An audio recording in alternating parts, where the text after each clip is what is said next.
و سالگرد ارتحال امام راحل عظیم‌الشأن رو خدمت همه دوستان هنرمند و رفقای بزرگوار.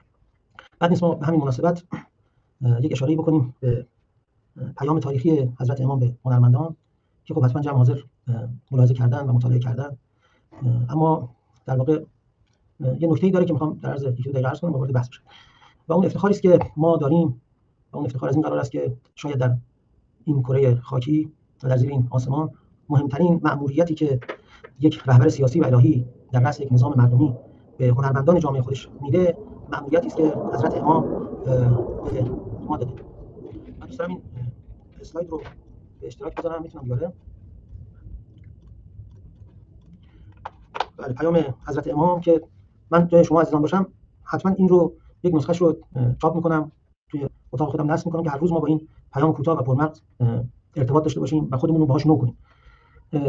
در یکی از فرازهای این در واقع پیام حضرت امام می‌فرمایند هنر در مدرسه عشق نشان دهنده نقاط کور و مبهم معضلات اجتماعی، اقتصادی، سیاسی و نظامی است. اینکه حضرت امام هنرمندان یک جامعه رو در رأس همه تخصص‌های مختلفی که مدیران ارشد دارن توی حیطه‌های مختلف مثل اقتصاد و فرهنگ و سیاست و اینها، حضرت امام این مأموریت رو به هنرمندان دادن که این نقاط مبهم و کور رو نشان بدن و به عنوان زبان گویای مردم و جامعه عمل بکنن.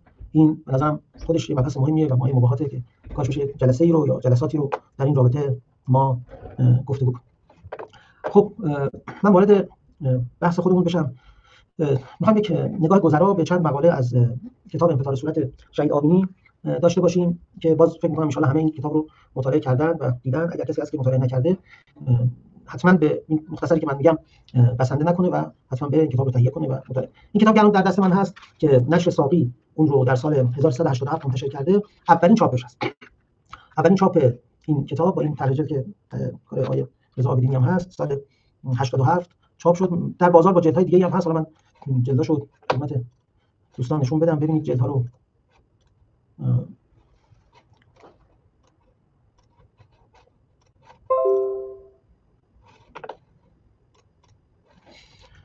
بله، عرض خدمت شما که این که همین جلدی هستش که بنده الان خدمتتون نشون دادم.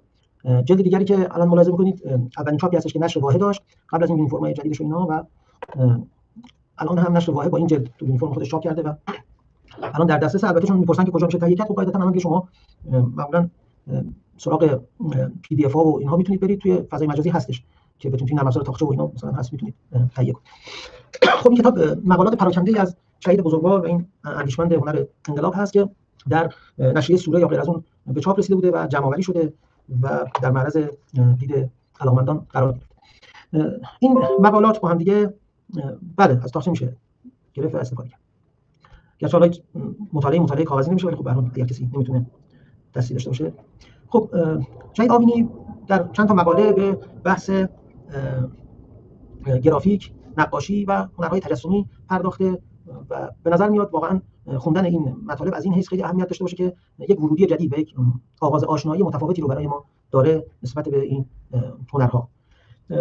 درباره نظریات مختلفی که شهید بزرگوار داره در مقوله هماهنگی محتوا و قالب یا ظرف و مظروف، حتما چیزای مطالعه کردید و شنیدید. نمیخوام وقتتون رو بگیرم. به عنوان نمونه تو مقاله منشور تجدید عهد هنر که شرح همین پیام امام به هنرمندان هست، خب ایشون یه فصل مخصوصی در رابطه صحبت می‌کنه، درباره کتب و اینا هست اشاراتی که ایشون می‌کنه. به هر حال ایشون معتقده که محتوا از قالب دو تا چیز جداگانه نیستن، در هر قالبی بشه هر محتوایی رو یا هر محتوایی در قالبی رو نتیجه گرفت. شهید آبینی معتقده که هر کدوم از این قالب‌های هنری و رسانه‌ای یک خواستگاهی دارن و اون خواستگاه و اون نیات باعث میشه که ما هر آنچه که در اونها تولید کنیم نهایتاً برگرده به اصل خویش و همون نتیجه‌ای رو بده که بنیانگذاران اون از ابتدا می‌خواستن یا با اون نیت و جنبه کلاً اون رو ایجاد کردن. و معتقده فقط کسی میتونه از این چارچوب و از این ناگزیر خارج بشه که بر تکنیک‌های اون هنر و اون قالب به شدت مسلط باشه و به تعبیر ایشون این اسب سرکش رو بتونه مهار کنه. از نظر ایشون این کار نشد نداره، ولی شرط داره. شرطش البته کمی سخته و اون مرتبط که در واقع آشنایی و تسلط به اون تکنیک ها هست. در مورد گرافیک هم ایشون دقیقاً در کتاب انفطار صورت میاد درباره همین صحبت میکنه. در مقاله اول که مقاله گرافیک و تحولات تاریخی هست، شهید آبینی اصولاً میاد شروع میکنه و میگه که گرافیک چیست. خلاصه بحث ایشون این هستش که در واقع برخلاف اون چیزی که خیلی ها در پیشینه گرافیک میگن که بالاخره گرافیک اگر ارتباط تصویری باشد پیشینش به نقاشی ها و نوشته های قارها برمیگرده، یا ما در نسخ کتب مختلفمون تصویرسازی ها، صفحه آرایی ها و نوشته های این نسخ میتونیم دنبالش باشیم. اینها اگرچه ممکنه هر کدوم از اینها رد پایی از گرافیک رو بتونه نشون بده، اما شهید آمینی طی یک شرح و بسطی که شما خودتون ان شاء الله مطالعه خواهید کرد میاد و این رو مطرح میکنه که به هر حال گرافیک فقط برای این شکل گرفت و در شرایطی شکل گرفت که در واقع غرب صنعتی می‌خواست پروپاگاندای فروش محصولاتش رو به ترویج سبک زندگی جدید رو بر اساس مصرف این کالاها و فروش محصولات کارخانه‌ها که یکسره و دیوانه‌وار داشتن تولید می‌کردن شروع بکنه این پروپاگاندا رو. فلذا اومد چیزی رو ایجاد کرد به نام گرافیک، چیزی که ارتباط بین تصویر، نوشتار و ادبیات و پیام رو برای مخاطب در واقع برقرار کنه. به عبارت دیگه ایشون میگه اگرچه حتی گرافیک از چاپ هم بهره برد و تکمیل صنعت چاپ به گرافیک کمک کرد، اما باز هم گرافیک نه ادامه نقاشی نه ادامه چاپه، بلکه همون در واقع صنعتی است که یک صنعت چند جانبه است که در واقع بشر ایجاد کرده برای پروپاگاندای محصولات خودش و برای فروش محصولات خودش. اگر نظیرش رو بخوایم مثال بزنیم میتونیم بگیم همون نسبتی که صنعت سینما با علم اپتیک و اختراع لنز و مسائل اینجوری داره، همون نسبت رو خلاصه گرافیک هم داره با پیشینه تجربیات تصویری بشر. یعنی اینکه لزوما اختراع لنز باعث نشد ما به صنعتی مثل سینما برسیم، اگرچه از اون بهره برده، ولی خواستگاهش اون نظام جدید در واقع غرب هست که می‌خواسته این سبک زندگی رو ترویج بده، سلطه سیاسی خودش رو در واقع به ملت‌ها ایجاد بکنه. باز مثال دیگه‌اش بحث ژورنالیست و مطبوعاته که اون هم یک صنعتیه که تو همین دوره‌ها ایجاد میشه و بیشتر برای تسلط جریانات سیاسی در واقع این صنعت ایجاد میشه. و واقعا گرافیک هم مثل اینها یک صنعته، یعنی یک چیز چند جانبه هست که میگه در واقع نماد اینجا چه نقشی داره، پیام چه نقشی داره، تصویر چه نقشی داره، بعد با مخاطب قرار چیکار کنه. وقتی که ما با این حقیقت از گرافیک آشنا میشیم و اون تعریف قبلی رو که در واقع پیشینه‌اش توی قارها و اینها جستجو می‌کردیم می‌ذاریم کنار، به این تعریف جدید می‌رسیم و دوباره یه بار دیگه از این دریچه نگاه می‌کنیم، متوجه میشیم بله در گرافیک دو چیز هست که در واقع یک عنصر لاینفک هستن از گرافیک و نمیشه از گرافیک جداشون کرد. یکی ضرورت ابلاغ پیام هست و یکی ارتباط اون با مخاطب مردمی و عمومی، یا با عموم مردم یا با عموم یک طبقه خاص. خب با اون شرح و بسطی که حالا شما بعد مطالعه می‌کنید بالاخره این خودش به ما یک کلیدی رو میده، یک کلیدی که ما می‌تونیم در واقع بعد دنیای گرافیک انقلاب رو هم با اون بررسی کنیم. به عبارت دیگه این معیار و این تعریف چیزی است که کلمت سواء بیننا و بینکم، هر کس بخواد گرافیکش رو بررسی کنه و بدونه که آیا واقعا گرافیک هست، ناگزیره که یک بار در واقع با این معیار محک بزنه که آیا گرافیک او حامل یک پیام هست و آیا برای مردم خلق شده یا نه. خب لذا با این تعریف ما می‌بینیم که گرافیک از سبک و سیاق‌های حتی مدرن و پس‌مدرن نقاشی جدا میشه، با مقوله‌های گرافیک برای گرافیک و اینها و گرافیک در واقع محصول در فضای صنفی هنرمندان و چیزایی که فقط توی گالری‌ها محبوسه و فقط برای یک عده خاصی هست، از اونم در واقع جدا میشه و یک جلایی میگیره این تعریف. لذا ما اگر بپذیریم که گرافیک حتما باید در واقع حامل پیام باشه، فقط جنبه تزیینی نداشته باشه و حتما باید با مردم ارتباط داشته باشه و تا مردم در واقع به این رسانه و به این قالب نگاه نکنن اون گرافیک نخواهد شد. حالا میتونیم ورود پیدا بکنیم به دوره‌ای که ما می‌خوایم در موردش صحبت کنیم. خب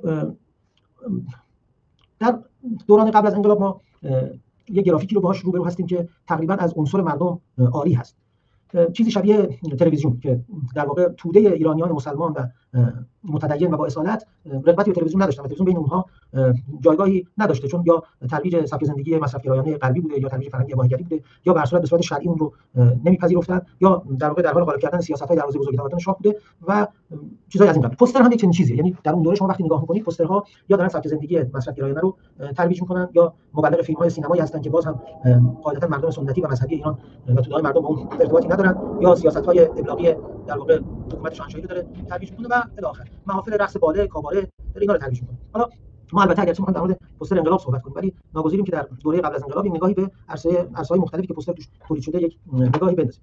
من اینجا یک نکته عرض بکنم خدمت آقای جمشیدی هم گفتم که خب ما یک بحث تقریبا مفصل 4 جلسه‌ای داریم تحت عنوان تاریخ تحلیلی پوستر انقلاب که من ابدا قصد ندارم اون رو ارائه بدم به دو دلیل. هم الان فرصتش رو نداریم و من فقط می‌خوام الان در واقع چند تا اسلاید از اون رو به شما نشون بدم. هم این که من بعد از 1-2 دوره ارائه این به دوستان و مشورتی که با سایر برادران و اساتید و اینها گرفتم خدمت آقای دوست محمدی ارائه دادم، یه نکاتی ایشون داشتن، نکات تکمیلی آقای صابر شیخ رضایی و قرار شد اینو ما تکمیلش بکنیم اینا، چون نقدهای اساتید وارد کردن به نوع دسته‌بندی و نمونه‌ها و اینها، من تا اونها رو تکمیل نکنم، اون نواقص رو رفع نکنم، حالا به هر حال نمیتونم اون رو به خاطر جمع ارائه بدم. لذا اون چیزی که من الان خدمت شما می‌خوام نشون بدم فقط چند نمونه مش نمونه خرواره به قول معروف.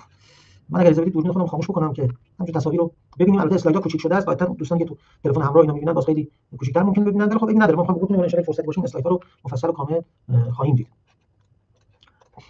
بله، هر شود که گفتم ما داریم سراغ پوسترها و اعلان‌هایی می‌ریم که در واقع تو دهه آخر قبل از انقلاب تولید شدن. قاعدتا پوستر در اون دوره خیلی به هر حال کمتره، ولی بیشترین آمار و شمار پوسترها توی همین موضوعاتی که عرض می‌کنم در واقع طراحی شده. بعضی از این پوسترها حتی اینجا طراحی هم نشده، بلکه اون کمپانی که محصولش رو وارد کرده در واقع همون اعلان فقط مثلا زبانش تغییر کرده شده فارسی و اینجا چاپ شده، تو مجلات و اینها اینجور اعلان‌ها چاپ می‌شده. البته بنگاه‌های آگهی و تبلیغاتی که این کارها رو انجام میدادن یه دستاوردهای تصویری و پیشرفت‌هایی داریم تو اینها می‌بینیم به لحاظ استفاده از نمادها یا بعضا پرداختن به حروف و اینها. ولی خب مهمترین نکتهش همین هستش که یعنی ما اینجا یا داریم یه فرهنگ مصرفی رو می‌بینیم که شرحش مفصل ان شاء الله در جای خودش گفته خواهد شد، یا اینکه یه فرهنگ اباحه‌گری رو داریم می‌بینیم به استفاده ابزاری از زن و این چیزهایی که بالاخره در واقع اون دوره باب شده که هنوز هم متأسفانه این فرهنگ مسمومش هست و در واقع داره حتی یه جایی گسترش پیدا می‌کنه. دسته دوم پوسترهای جشن هنر ارشد که شیراز یا چیزای از این قبیل، تبلیغ کنسرت، تبلیغ باله است یا بعضا اعلان کاوارها و اینهاست که خب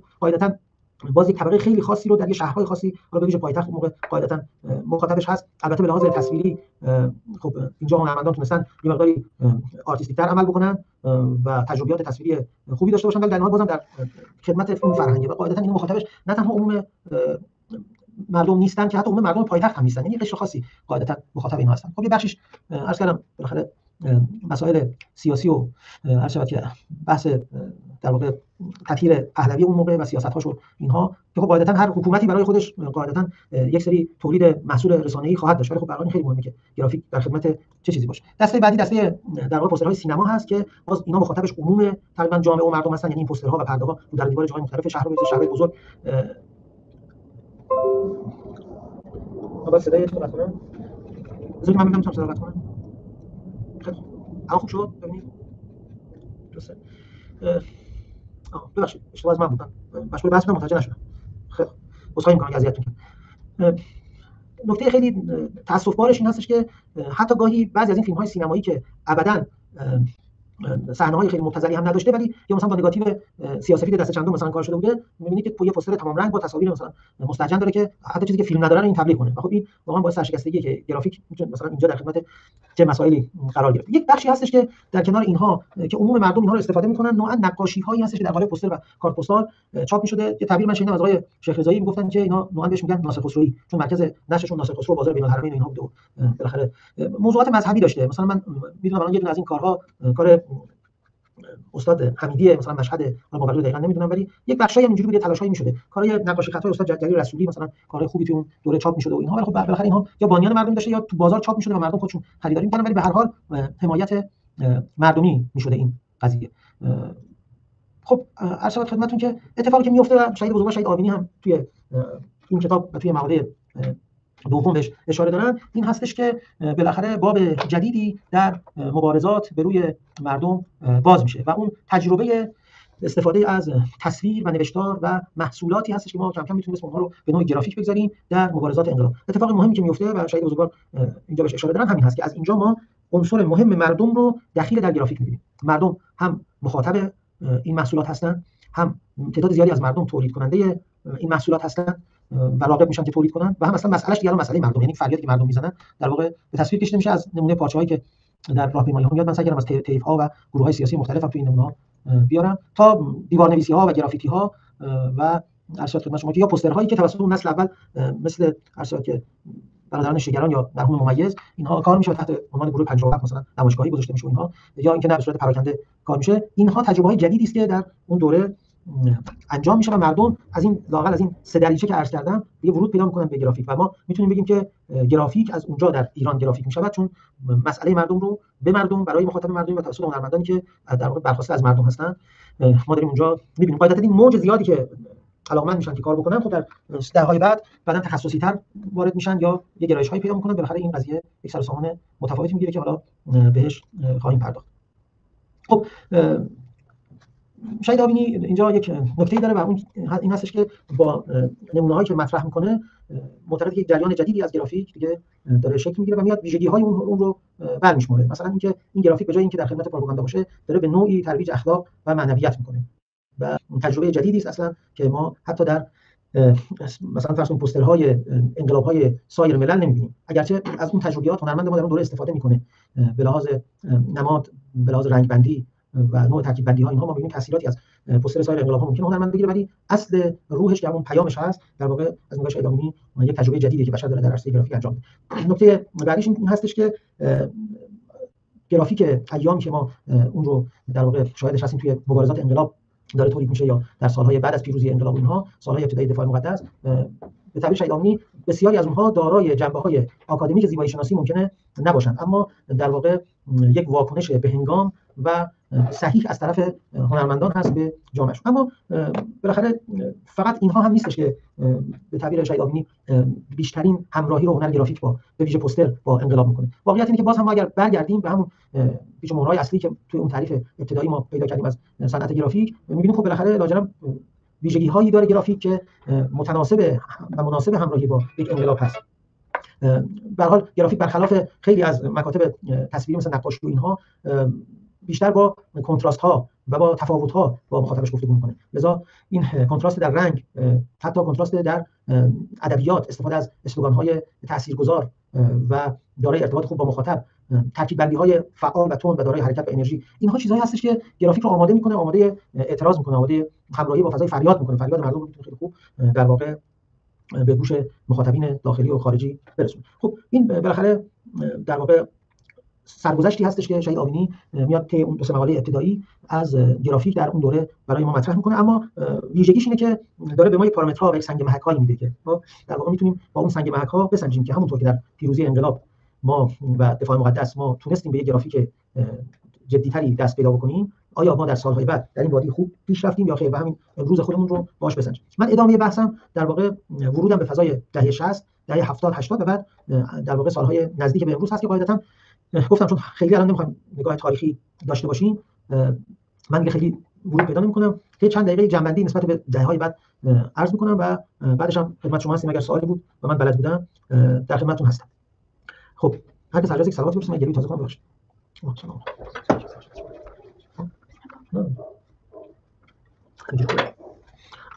ببخشید.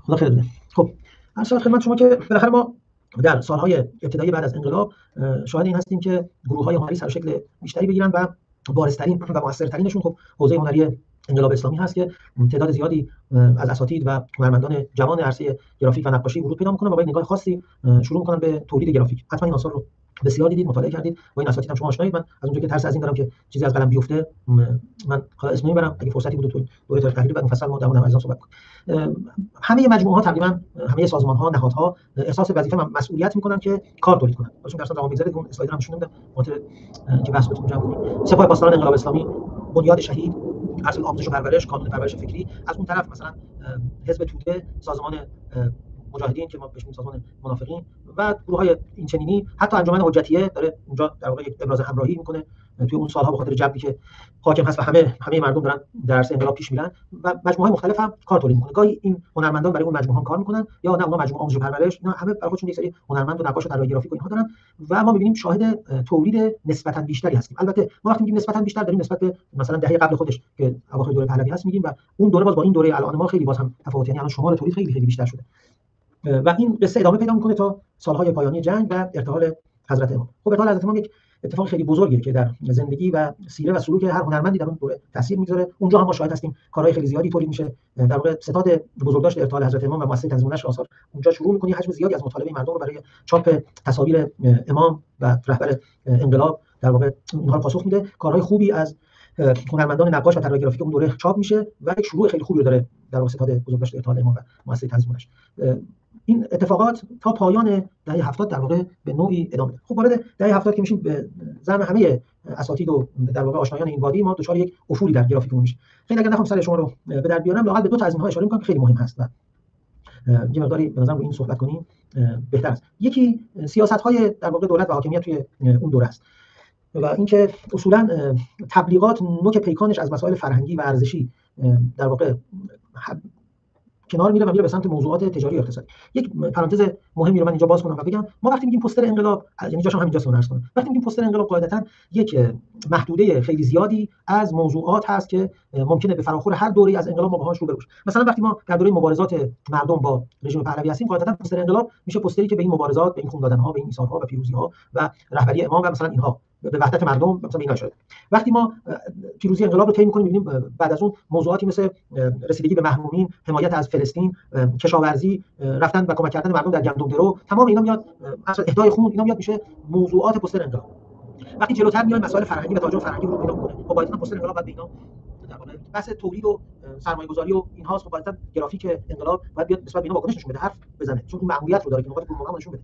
این اتفاق توی اون دهه به شدت افول می‌کنه، چون بالاخره پوستر یک چیزی است که متکی به نشر و باید نشر پیدا کنه تا مفهوم پیدا بکنه و بشه پوستر و بشه گرافیک، و خب بالاخره نشر اون موقع نشر هزینه بریه و بالاخره معمولا در اختیار سازمان‌های خاصه، به شدت این افول می‌کنه و خیلی هم مأموریت خودشون نمی‌بینن و همون دستگاه هم سال یکی دو تا مثلا کار اگه سفارش بدن، اونها به موضوعات بسیار تشریفاتی و مناسبتی نگاه کردن. این به شدت افول می‌کنه. یعنی شما اگر بین پوسترهای دهه فجر مثلا سال 71 74 79 اینا بخواید مقایسه کنید، هیچ فرقی نمی‌کنه، همش میشه فجر پیروز مبارک. یعنی خیلی کم اتفاق میفته که ناظر به مسائل روز انقلاب در دهه فجر اون تولید کننده بخواد در واقع یه حرف نوعی رو بزنه، چیزی که ما حالا بعداً باهاش برای مقایسهش با این دوره کار داریم. و خب تیراژها میاد پایین. تیراژها در اختیار یک سری نهادهایی هست که متاسفانه به لحاظ فنی هم کارشون افول میکنه، مثل همون ستاد ارتالبان، مثل شورای هماهنگی، مثل سپاه پاسداران و جاهای از این قبیل که در واقع ما می‌بینیم که به لحاظ تکنیک هم افول میکنه.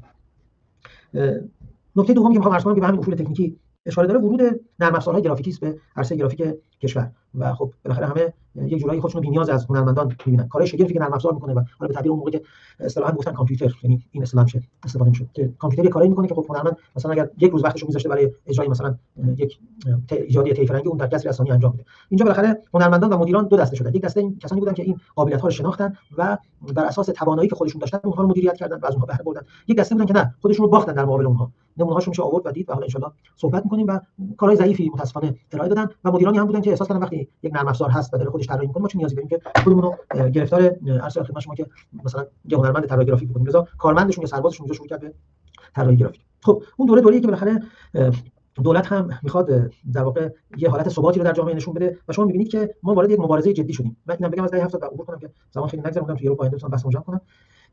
و اون این هستش که چون میخواد یک ثباتی رو نشون بده، گویا یک مبارزه‌ای وجود داره بین کسانی که میخوان دیگه صحبت جنگ و دفاع مقدس و شهید و شهادت رو یه مقداری کمرنگ کنن توی جامعه و یه عده‌ای که نه، میخوان با اتکای به این فرهنگ غنی و با استفاده از فرهنگ ایثار و دفاع مقدس اتفاقا ورود پیدا کنن به مسائل روز جامعه رو که همون سازندگی هست رو با اون مدیریت کنن. لذا شما می‌بینید که یه سری نشریاتی اون موقع در میاد که مردمی، نشریات زیادی در میاد که بعضیاش تیراژهای بالا داره، بعضیش تیراژهای پایین، بعضیا خودشون سعی می‌کنن پوسترهای دستی درست کنن، روزنامه دیواری‌ها اینها. حالا در قالب‌های دیگه مثلا سرود و فلان اینها شما نگاه کنید اشعاری که می‌بینید مثلا از استاد قزوه، شما نگاه کنید اشعاری که ایشون سروده در فراق جنگ، گویا مثلا یه قرن از جنگ گذشته، با همین که بعد از 2-3 سال 4 سال بعد از مثلا اتمام جنگ و قبول قطعنامه است. مثلا شما مولوی را نداشت و از نخلستان تا خیابان اینها که می‌خوام بگم این مبارزه قشنگ داره دیده میشه. نقاشیایی که رو دیوارهای شهر میاد از شهدا، اینا این یه بخش از این مبارزه است و بیلبوردهای بزرگ تبلیغاتی که از ابتدا هم در واقع سنگ بناش کج گذاشته شد و تا الان هم ادامه داره اون موقع شکل میگیره و این ما با این حال روز میریم در واقع ورود پیدا می‌کنیم به دهه بعد که خب بالاخره مدیریت فرهنگی و بالاخره اقتصادی و سیاسی جامعه دست بالاخره جریان اصلاح طلب است. خب اونجا ضمن این که ما هنوز داریم مبارزه می‌کنیم در این ارزش زدایی‌ها و از این طرف هم برای قطب زدایی‌ها، یک اتفاقی که میفته این هستش که در دهه 80 ما شاهد شکل‌گیری یک نسل جدید و جوانی از طراحان گرافیک هستیم و از طرفی جشنواره‌ها و فراخوان‌های زیادی که اون موقع در واقع شکل می‌گیره و یه انگیزه میشه برای کار این هنرمندان جوان. یعنی اگر عرصه سفارش و تولید نیست، امکان نشر وجود نداره و ما یه شاهد افولی هستیم از اون حیث. ولی این طرف ما می‌بینیم که اتفاقات خوبی میفته تو اون دهه‌ها یا اون اطراف. مثلا فرض کنید از جشنواره اسماء الحسنا گرفته تا سوگواری پوسترهای عاشورایی که توسط بزرگواری برگزار میشه، جشنواره هنر مقاومت که توسط سپاه برگزار میشه و بنیاد روابط فتح، یا جشنواره‌هایی مثل جهان اسلام، ادیان توحیدی و چیزهای مختلفی، جشنواره فرهنگ هنری رضوی که تو همون دهه شکل میگیره توسط بنیاد امام رضا، این اتفاقات خوبی رو تقریبا رقم میزنه تا اواخر این دوره که ما شاهد یک اتفاق جدید هستیم و اون در واقع ایجاد یک بستری برای نشر هست به اسم نشر مجازی و اینترنتی که خب اون موقع نسل اول وبلاگ‌ها داره شکل میگیره و اینها و هنرمندانی که فارغ التحصیل شدن و این نسل وارد این فضا و این عرصه شدن با امکان نشر مجازی شروع می‌کنن تجربیات جدیدی رو شکل دادن. خب من دیگه وقتی اینکه از دیدن من احتمالاً ایشون خسته شدین، یه چند تا اسلاید به شما نشون بدم برای اتفاقات در واقع پایان دهه 80 و اینهاست. یک سری اسلایدی بازم تاکید می‌کنم اینا مشت نمونه خرواره و خیلی هم مختصره و فقط به خاطر اینکه ذائقه شما هم مقدار عوض بشه و خسته نشید اینها هم ببینید. خب اتفاقی که میفته این هستش که هنرمندان جوان با استفاده از امکانات وبلاگ و سایت و اینها دیگه شروع میکنن این تجربه رو خودشون کار کنن و نشر بدن. من چند تا از این صفحه ها رو میخوام معرفی کنم با هنرمندانشون. بعضی از اینها کارهای همون دوره این هنرمندان هست، بعضی من چون پیدا نکردم کارهای جدیدشون هست. بازم مصاحبه میکنم، شما دارید اسلایدر خیلی ریز میبینید، ان شاءالله توی فرصتی مفصلی تک تک اینها رو بررسی میکنیم. فقط از باب یک ذکر نام. یکی از این وبلاگ ها وبلاگ باروت هست که در واقع همتش رو میذاره بر توانمندی‌های معرفی توانمندی‌های داخلی و دستاوردهای صنعتی و علمی ایران اسلامی با شعار ما میتوانیم، که در واقع این کار رو مرحوم حسین احمدی سخا انجام داد و راهی رو واقعا باز کرد اون موقع. خدا ان شاء الله رحمت کنه. یکی از سرمایه‌هایی بود که ما در واقع خیلی زود از دستش دادیم در این جبهه. یک صلوات و اخلاصی هم هدیه کنیم به روحشون.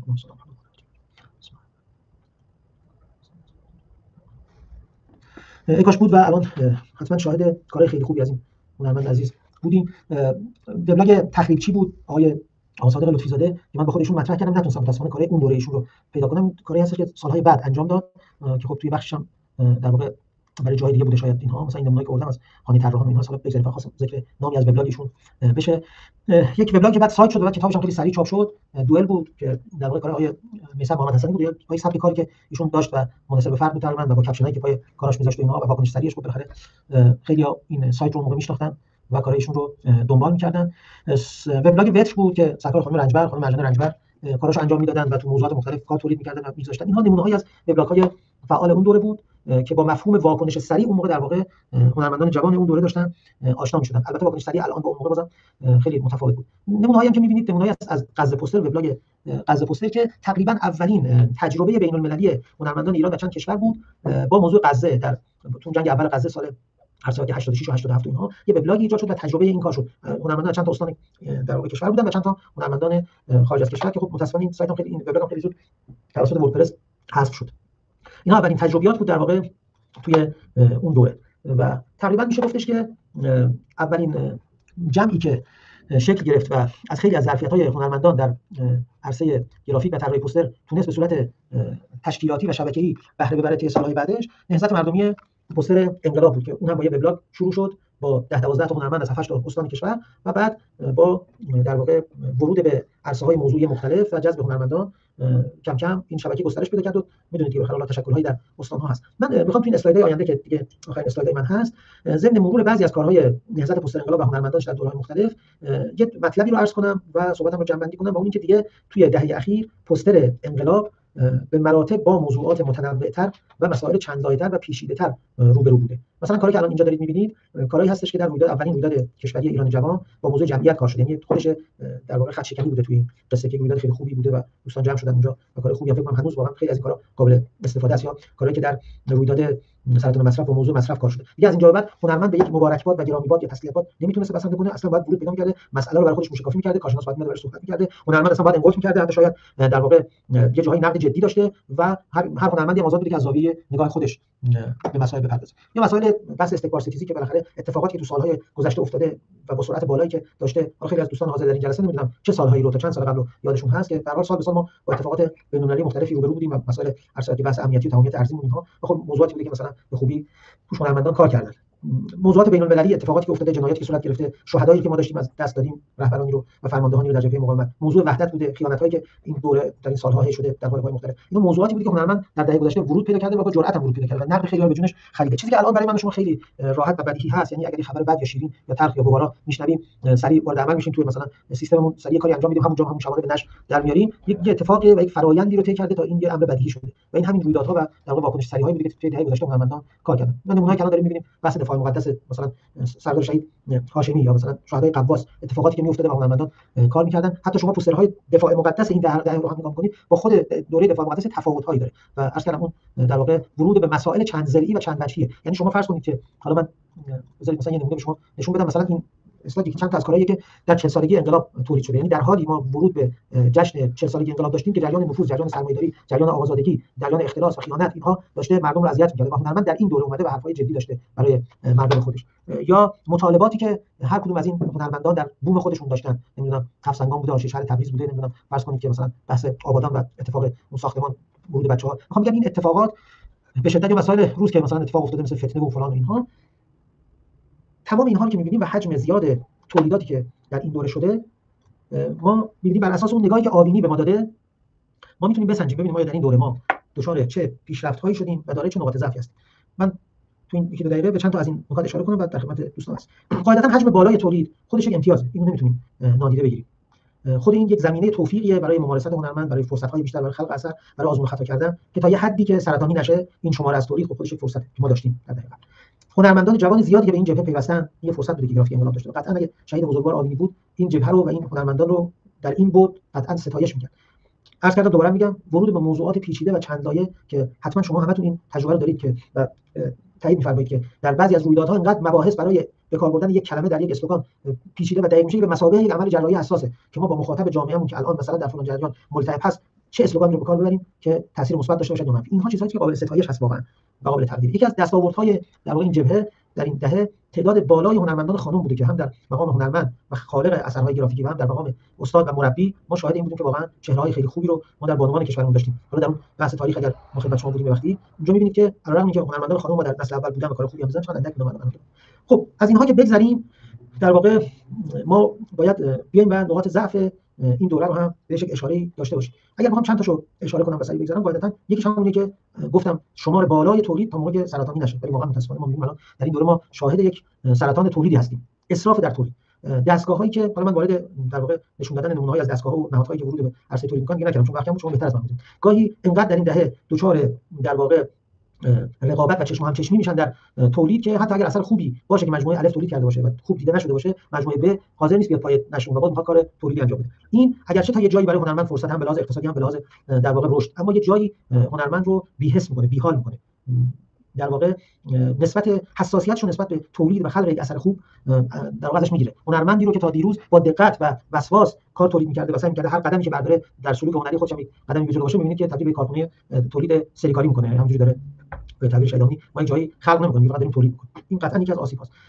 یکی از آسیب‌های دیگر این هستش که ما علیرغم این الگوهای خوبی که در واکنش سریع داریم با گرافیک‌هایی که زیبا، سالم، استانداردن و میتونن حرف رو به سرعت بزنن، ما می‌بینیم که یک رقابت ناسالمی بین ماها ما طراحا به وجود میاد، به ویژه مقدار جوان‌ترها که حتما باید یک اثری رو من با یک تکنیک پرکار روشن‌کن فک‌انداز کار کنم. وگرنه مثلا من داشتم گرافیک مینیمال، در صورتی خیلی جا هستش که گرافیک ساده میتونه یه حرف به موقع رو در یک ساعتی بزنه. گاهی ما این کارو نمی‌کنیم، می‌ذاریم برای اینکه بتونیم و بعد چون این خیلی معونه داره دیگه دنبال ابزار خاصی می‌خوایم هزینه کنیم یا منتظر هستیم که حتما به ما سفارش داده بشه تا بتونیم یه کار خفنی بزنیم که فردا آقا فلانی این کارو زد. این حال هوایی که متأسفانه ما تو رویدادها می‌بینیم اینا چیزی که داریم بین خودمون میگیم که غریبا که اینجاست. اینها نقاط منفیه کار ما در این دوره است. قطعاً ما الان نمی‌تونیم نسبت به گرافیک این دوره خیلی دقیق قضاوت بکنیم. هوش مصنوعی خودش به بعضی از اینها ظریف میگه دیگه بحثش مفصل نمی‌کنم پیدا کنم. شاید ما بتونیم 5 سال دیگه 3 سال دیگه 10 سال دیگه نمی‌دونم نسبت به امروزمون هم یک قضاوتی داشته باشیم، ولی آنچه که بر اساس معیارها و ملاک‌هایی که شاید آنی در اختیار ما گذاشته وقتی نگاه کنیم ما در یک دوره طلایی حساس، اثرگذار اما خطیر و در واقع پر ریسک هستیم. که امیدوارم از این دوره ما سربلند بیرون بیاییم و آثار ما و اسم ما ان شاءالله برای مردم موندگار بشه و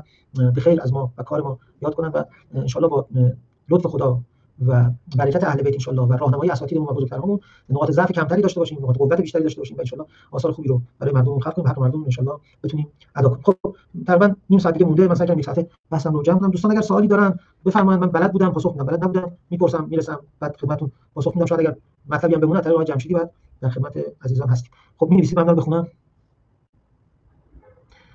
بله ما الان سوالشون اینه، دوستان میگن که در مورد تولید اثر تو موقعیت‌های مهم سیاسی یا هر چیز دیگه‌ای وقتی کار کردیم کجا منتشر کنیم، چیکارش کنیم؟ بس خیلی زیاده، من سعی می‌کنم خلاصه بگم، بقول قرائت زیادی گوش کنید دیگه. من سعی می‌کنم خیلی فشرده با چگالی بالا عرض کنم. الان که الحمدلله بهشت نشر و توزیع دیگه، یعنی ما هممون تقریبا یه نیش رسانه‌هایی هستیم که بالاخره به اندازه خودمون پیج داریم، کانال داریم، اینها بالاخره می‌تونیم کار رو نشر بدیم. اما برای نشر بهتر و تاثیرگذارتر من سه تا نکته رو می‌خوام عرض کنم، فقط از بین 10 نکته که میشه بالا این سه تا بزنم. یکی اینکه دوستان عزیز کاری که می‌خواد خوب نشر پیدا بکنه باید خوب تولید بشه. بعضی از کدهای نشر در تولید قرار داره، یعنی ما وقتی طراحی می‌کنیم باید به گونه‌ای طراحی کنیم که این خودش قابلیت بازنشر دادن داشته باشه. وقتی مخاطب ما می‌بینه اینقدر از اون لذت برای ارتباط بگیره که بتونه خودش به صورت اتومات این رو منتشر بکنه و ما هی زور نزنیم. لذا ما یه نقطه ضعفمون اینه، کاری می‌کنیم که خودمون می‌پسند، خودمون دوست داریم، یا یه قشر خاص و سلیقه خاصی و خیلی چیزا رو توش رعایت نمی‌کنیم و توقع داریم که این نشر بده. لذا نشر اتومات و دست به دست شدن یک علتش این هست. نکته دوم که می‌خوام عرض کنم اتصال به شبکه‌های خوب توزیع و تولیده. یعنی شما هر چقدر که با دوستانتون هماهنگ‌تر باشید، گروه که میگم مثلا گروه مجازی هم تلگرام نیستن، گروه‌های حقیقی، گروه‌های دوستانه بیشتری داشته باشید، با هم همکاری کنید و به شبکه‌های متصل بشید که اینها در واقع این کار رو به خوبی دارن انجام میدن. خب قاعدتاً کار شما هم رشد می‌کنه، هم اگه نقطه ضعف داشته باشه در واقع شما گوش زد میشه و هم اگه کار خوب باشه نشر پیدا می‌کنه. نکته سوم که دوستان ما اشتباهی که می‌کنیم این هستش که به همه جای دنیا فکر می‌کنیم، به دور و بر خودمون فکر نمی‌کنیم. من مطمئنم هر کدوم از طراحان گرافیک اگر خانواده خودشون، گروه‌های دوستان و فامیل خودشون، هم محلهی‌ها و هم مسجدی‌های خودشون، بچه‌های هیئت خودشون بتونن مخاطب خودشون قرار بدن و توی این هسته‌های کوچک شروع کنن اینها رو توضیح کردن و پیرامونش محتوا تولید کردن و گپ زدن و گفتگو کردن، قطعاً خیلی موفق‌تر خواهند شد. به دو دلیل: یک، گاهی سررشته توضیح‌های مویژگی خیلی آنچنانی که ما فکرش می‌کنیم برای گروه کوچک بسیار کوچک مدرسه و دانشگاه و فامیل و نمیدونم اقوام، اولا. دوما چه یادمه دسالات برسیم یادم چی واسه یکی که واقعا گاهی تاثیرگذاری به قد و هیکل و نمیدونم ویو و لایک و اینها نیست، به تاثیرگذاریشه. ببینید ما اینو تجربه کردیم. یک دوره بعضی از کارهای نهضت پست انقلاب جزوه میشد، چاپ میشد، میرفت تو گروه‌های فامیلی، تو جلسات فامیلی در موردش صحبت میشد. حالا من اینو بگم سوالم دارم میکنم، اینو بگم فقط و تمومش کنم چون خاطره خیلی جالبیه. کارگاه سرطان مصرف سال 93 در اصفهان برگزار شد و شبکه نهضت پست انقلاب مهمان تشکر عالی بود اون موقع. یک کتابچه ازش چاپ شد، اون کتابچه رسید بود خدمت حضرت آقا. اینو توجه کنید، این یه الگوی برای ما اگر می‌خوایم واقعا. جالب بود حضرت آقا دو بار این کتابچه رو در فضای خانواده خودشون، یک بارش سر سفره باز کردن، صحبت کردن، بعضی خانواده نشون دادن، در مورد کارا صحبت کردن. این کارو ما چقدر می‌کنیم؟ ایناست راههای نشر. وگرنه ما اگه بخوایم بازی الگوریتم اینستا و اینا رو بخوریم تا کارامون زیاد دیده بشه، این راه به ترکستان است. ببخشید خیلی این طولانی شد و تقریبا 10 دقیقه رفت. فرمودن که بعضن در دوران معاصر در آثار واکنش‌سری و مثلا با تعداد بالا در بازی کوتاه مسئله که دیده میشه این است که موضوع زیبایی شناسی و خلاق فدای سرعت تولید میشن. آیا این به اقتضای زمان خالی از اشکال هست یا باید تا یک حدی این توازن بین سرعت و عمل و خلاق بودن اصلا رعایت؟ چگونه میشه این توازن رو برقرار کرد؟ نکته درستیه. پاسختونم که خودتون فرمودید واقعا درستش همینه. من کردم در تجربه انقلاب اسلامی هم به تعبیر شیادی ما در کارهای ابتدایی که می‌کردیم ممکن بود که بعضن تعاریف زیبایی شناسی نداشته باشه، اما ویژگی‌های دیگری داشته، مثلا پیام سالم، مثلا شناخت صحیح و دقیق مسئله، داشتن تحلیل درست، ارتباط درست با مخاطب، نشر خوب. بله یک مسئله میمونه اون بحث گرافیک و فرم. آیا این بی ارزش؟ قطعا نه. چون تمام اینها که من اسم بردم، همه اینها رو شما توی خورجینی می‌کنید، می‌ذارید سوار مرکبی می‌کنید و هی می‌کنید که اون مرکب فرم کنه. اگه این بلنگ ضعیف باشه، لاغر باشه، قاعدتاً شما هیچ توفیقی نخواهید داشت. ما باید چیکار کنیم که هم کار واکنش سریع داشته باشیم، هم کار استاندارد یا نزدیک به استاندارد؟ آیا نسبت به هیچ اتفاق روزی واکنش نشون دادیم تا بشیم مثلا استاد 10 بعد کار کنیم؟ قطعا نه. ما امروز با هر توانی که داریم وظیفه داریم. اون نکته که من به خیلی از جوان‌تران میگم و کاش که ما خودمون که جوان بودیم کارا می‌کردیم، البته گاهی آدم نصیحت میگم شما نکرده دیگه. و اون هستش که ما باید به ابزار تکنیک خصوصا در مقوله‌هایی که ما خیلی جلو میندازن مسلط باشیم. مثلا به طراحی باید مسلط باشیم، چون یک دفعه گره بزرگ تو گرافیک برامون می‌کنه. مثلا می‌خوایم کار مینیمال انجام بدیم ولی اون رو خوب و متبحرانه طراحی می‌کنیم. به ترکیب بندی ما بچه‌ها خیلی باید مسلط باشیم. آمادگی ذهنی ما برای ترکیب‌های کاملا خلاقانه، متفاوت، با انرژی و با حرکت و متفاوت. باید ذهنمون آماده باشه. بیکاریم بشینیم اتود کنیم. این اسمش نشه. بشینیم اتود کنیم. ما باید یه برنامه اتود آماده داشته باشیم، فقط تو ترکیب بندی‌ها به ما کمک کنه. رنگ رو باید بشناسیم. بیان رنگی خیلی مهمه. گاهی من خودم میگم 100 تا کارم می‌ذارم یک کار متفاوت و رو به جلو با رنگ انجام ندادم. چرا اینجوریه؟ من چون این آمادگی رو ندارم. یا کنید دوستان شناخت این فرمول‌ها، مثلا اینا که دارم بهتون میگم، رنگ، طراحی، ترکیب بندی، لی‌آوت، اینا چیزایی که به شدت دوستا رو جذاب می‌کنه، به شدت باعث میشه که دیده بشه. گاهی شما یک کار سریع مینیمال خیلی ساده می‌زنید ولی ضمن اون مسائل محتوایی که گفتم، این شناخت مسئله، شناخت مخاطب، تحلیل صحیح، اینا که سر خودش با این ترفنده شما ناگهان میتونید یه کاری بزنید که خوبم دیده بشه. بذار خودتون مجهز کنید به این چیزا. خدا کنه ان شاءالله ما مجهز بشیم. آقای جمشیدی فرمودن که راست می‌خونید اینا رو من بخونم. میفهمید پوستری که طراحی می‌کنی کجا میفهمی که دیگه تموم شده و نیازی نیست روش کار کنی. دوستان یه شیطانی هست برای همه ما که الکی واسه ما کارمون رو الکی ادامه بدیم. واقعا این نکته درسته. همونجوری که هر کدوم ما شیطان داریم که با بی‌حوصلگی میگه ولش کن دیگه خوبه. کجا اون نقطه رو باید ما تشخیص بدیم؟ یه فرمایش امیرالمومنین دارن در نجم البلاغه خیلی جالب به نظرم برای ما که کار بیان تصویری داریم، این حرف خیلی برامون مختلفه. میفهمید اذا ازدهم الجواب فخفی الصواب. وقتی که شما خیلی حرف میزنید، اصل مطلب لب مطلب اون حرف حق و اون حرف حساب مخفی میشه تو این حرفا. و گرافیک واقعا برای همین مسئله ساخته شده. یعنی شما کم گویید و گزیده. این خیلی مهمه. یکی از جایی که میشه تشخیص داد میگه ما تو پوسترمون 2 تا حرف میزنیم، 3 تا حرف میزنیم. گاهی ما شاکی میشیم از دست بعضی از سفارش دهنده‌ها که میگه اینم بگو ما مقاومت می‌کنیم. ولی ما خودمون دوچارش میشیم. توی پوستر 2 3 تا حرف می‌خوایم بزنیم. بس یه حرف بزن. فکر نکن که تو پوستر ساده‌ای. توی اینستا طرف با یه انگشت سری ردش کن. اب نداره. بذار حرف تو رو بفهمه، ساده، شیوا سری بفهمه. اب نداره یه حرف از شما بفهمه. چه لزومی داره که این در باب ابلاغ پیامه. یعنی چند تا حرف نخواهید بزنید. در باب تکنیک اینا خب واقعا بستگی به پختگی هر کدوم از شما داره. خب من هم بالاخره به اندازه خامی که دارم اینو میفهمم. شما ان شاء الله هر چی پخته‌تر شدید میفهمید که اون نقطه استاندارد کارتون چیه. دونستن اون چیزایی که در پاسخ قبلی عرض کردم دوره همینجا کمکتون می‌کنه. یعنی میفهمید که فرمتون محکم شد، به پختگی رسید. دچار وسواس نمیشه. همه اینا از سواده دوستان که من ندارم. شما دانشجوی تلاش کنید با سواد بشید. میفرمایند که آقای جوانی عرض ادب، بنده عرض ادب و احترام متقابل دارم. واکنش سریع‌تر به موضوع مهم‌تر یا صبر به ایده بهتر؟ نگاه کنید بعضی از دوگانه‌های درست نیستن. چقدر ساده خوبی می‌کنید شما. چقدر حیف شد دیر شروع کردم. ببخشید. بعضی دوگانه‌ها درست نیستن. اولا که در عالم فقط ما کار نمی‌کنیم. ما کار می‌کنیم، دوستمون کار می‌کنه، همکارمون کار می‌کنه، اون رفیقمون تو تشکر در استان دیگه کار می‌کنه، خارج از این مرزها دارن کار می‌کنن.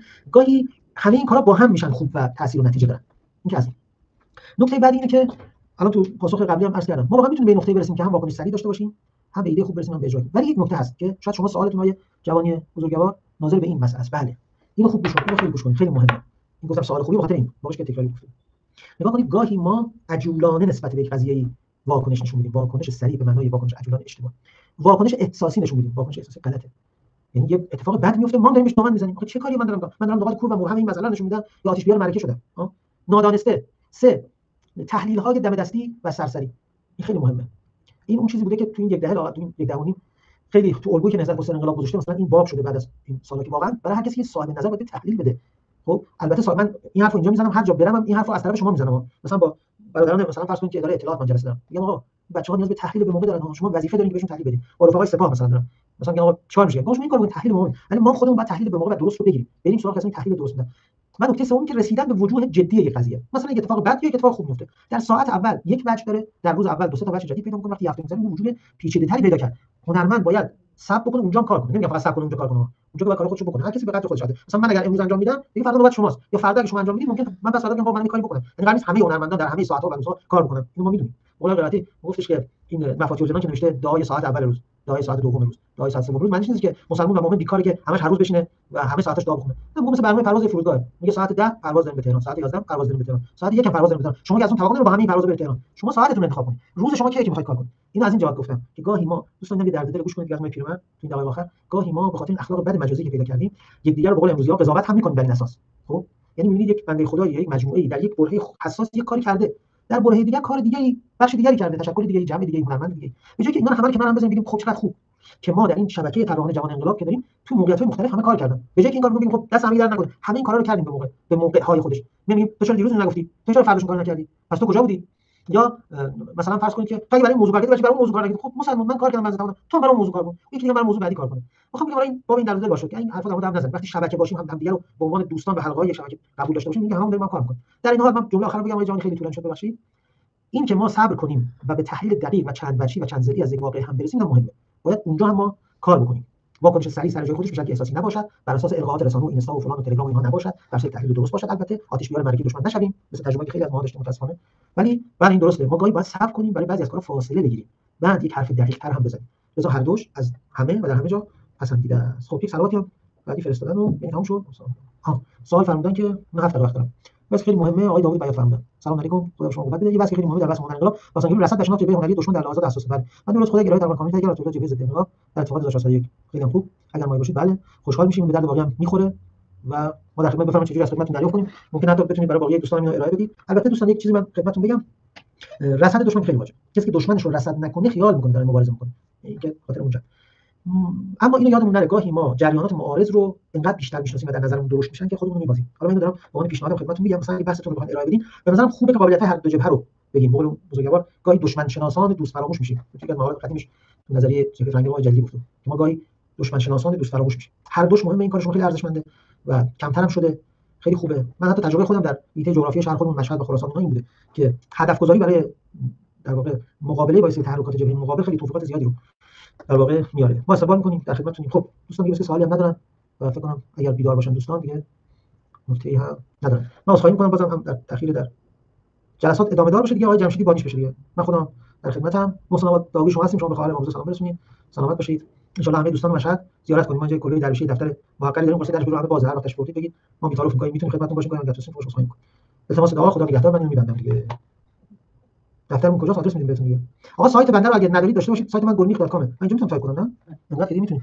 gulmikh.com. یا از طریق آقای جمشیدی با ما مرتبط بشین، یا تو سایتمون برید دیگه. مواد ارتباطی اینا هست. التماس دعا، خدا نگهدار.